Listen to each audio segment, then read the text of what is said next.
Vilnius. Troleibusų parkas. Troleibusų vairuotojas kreipiasi į dispečerę. Не хочет со мной на русском языке говорить. Почему? Обоснуйте. Как вас зовут? Truliko vairuotojas rusiškai reikalauja, kad su juo būtų kalbama по-русски. Я вас не понимаю. Прошу со мной поговорить на понятном языке. Давайте на белорусской мове тогда. На по-польски. О, бачите, як нічого не зрозуміла мені. Baltarusija. Šiuo vaizdo įrašu pasidalino pats jo autorius, 5 metus Lietuvoje gyvenantis baltarusis Andrejus Paukas. Jo įrašą girdėjo net Laurynas Kasčiūnas. Ir Kasčiūnui labai nepatiko. Mes matėm provokaciją ir akivaizdu, kad taip tai turi liautis. Už tokius dalykus, mano įsitikinimu, turi būti atimtas leidimas gyventi Lietuvoje. Troleibuso vairuotojo iš Baltarusijos Andrejaus veiklą Lietuvoje jau kuris laikas akylai stebi ir apžvalgininkas Žilvinas Svitojus. Paskui, kai jam patys jo baltarusiai pasakė, tu gal apsiramink truputį, jis jį ištrynė. Andrejaus išsikalinėjimai rusiškai atrodo kaip tikriausia provokacija ir nepagarba Lietuvai. Kakadu susitiko su Baltarusiu ir paklausė, kodėl taip elgiesi? Диспетчер Кристина стала говорить со мной на литовском языке. Я испытал стресс, я испугался. Я понимал, что я не прав. Я должен знать литовский язык, но в то же время мне нужно исполнять свои служебные обязанности. А как оказалось, у меня был выходной в тот день, а я пришел в рабочий. И, вероятно, она мне это пыталась донести. Я ее не понял. Pasak Andrejaus, dispečerė anksčiau su juo kalbėdavo rusiškai, o šį kartą nekalbėjo. Todėl paėmė nervas. Kilo konfliktas. Savo elgesio Andrejus dabar jau gėdėsi. Kristinai nupirko gėlių. Кристина, atsiprašau labai. Я сожалею о том, что произошло. Это моя ошибка. И все, что произошло, все, что произошло дальше, это только моя вина. Atsiprašau, я больше так не буду.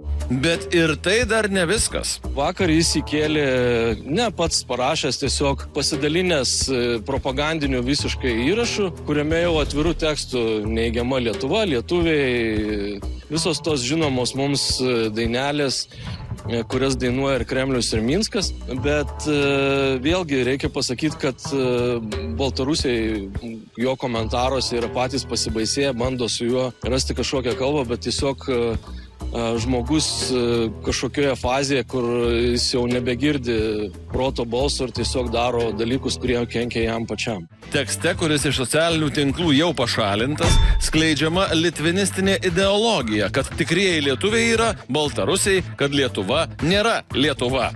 Ką apie litvinizmą žino pats Andrejus? Я не знаю, что это такое, я не разбираюсь.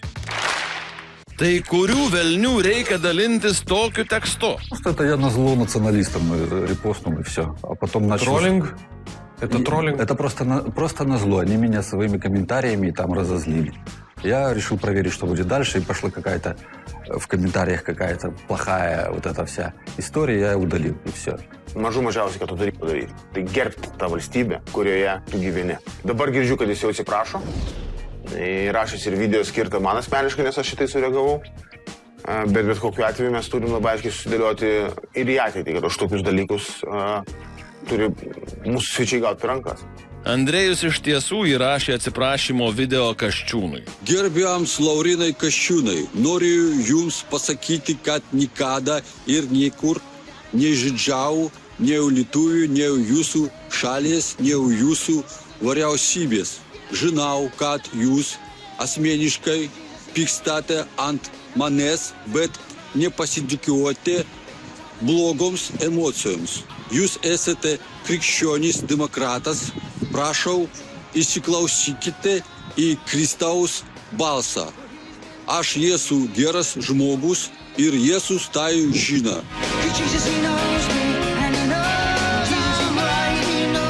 Paklauskite jo paties, ar jų tikite.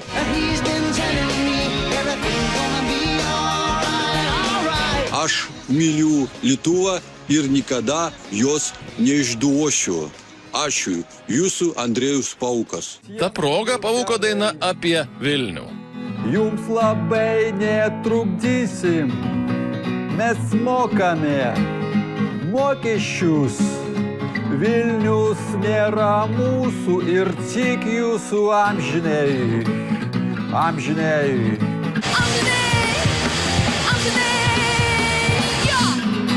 Viskas. Dėl dalį lietuvių supykdžiusio Pauko deportacijos iš Lietuvos jau renkami parašai. Migracijos departamentas Baltarusijos siųsti namolio kol kas nesiruošia, mat pirmiausia VSD ar kitos institucijos turėtų paskelbti, kad jis kelia grėsmę mūsų valstybei. Aš manau, kad žmogus tiesiog yra labai blogoje situacijoje, psichologinė būklė greičiausiai pašlyjusi dėl to, kad jisai galbūt dirba darbą, kuris jam nėra įprastas, jaučiasi vienišas, natūralu ir tos pačios šalies ilgesys, grinai bendražmogiški dalykai. Aš manau, kad tiesiog žmogui šiam momentui yra labai sudėtinga situacija ir jis taip agresyviai bando surasti tos, sakykime, kažkokios galbūt pagalbos. Andrėjus Žilvinui pritarė, sako, kad tikrai jaučiasi prastai. Я не планировал здесь жить, тем более долго. У нас была нужда убежать, чтобы нас не репрессировали. Я здесь живу с ощущением того, что я отбываю какое-то наказание в ссылке. Вот. Я как будто бы в изоляторе временного содержания. И я испытываю депрессию по этому поводу. Мне плохо.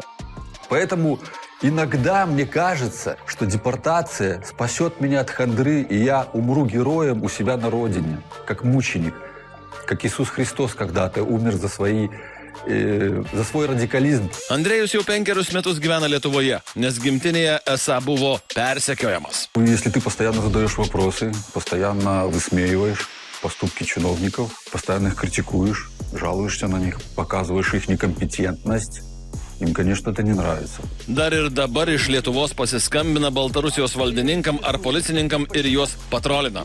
O būdamas Lietuvoje, Baltarusių teisėsauga provokavo sudalyvaudamas LGBT eitynėse, kur vilkėjo milicininko uniformą ir nešėsi Lukašenkos režimo vėliavą.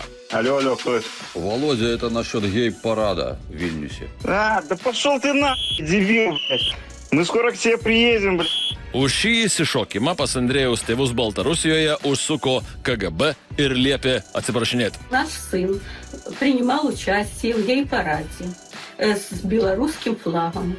Мы, как жители Белоруссии, конечно, это не приветствуем. Trolinimas, provokacijos, aktyvizmas, viskas gali balansuoti ant labai plonos ribos. Laisvas žodis ir demokratija yra labai taurūs dalykai, bet reikia nepamiršti ir pagarbos šaliai, kurioje gyveni. Postscriptum. Po skandalo troleibusų parke praėjus kelioms savaitėms buvo nuspręsta Andrėjų atleisti iš darbo.